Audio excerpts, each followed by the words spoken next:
Hello and welcome back to our channel. So today in this video we are going to discuss about how to issue USD or EUR invoices that settle to local banks in Payoneer.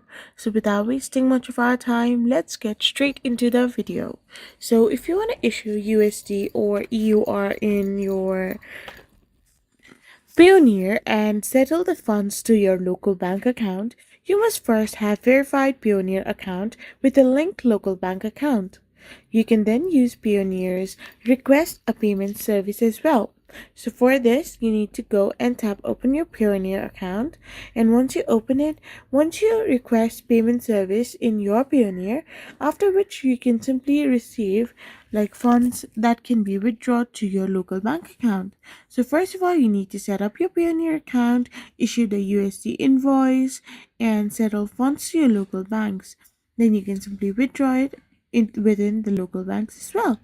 The funds will typically arrive in your local bank account within 1 to 3 business days, and for some reasons, like India, received payments may be automatically withdrawn to your local bank account within 24 hours.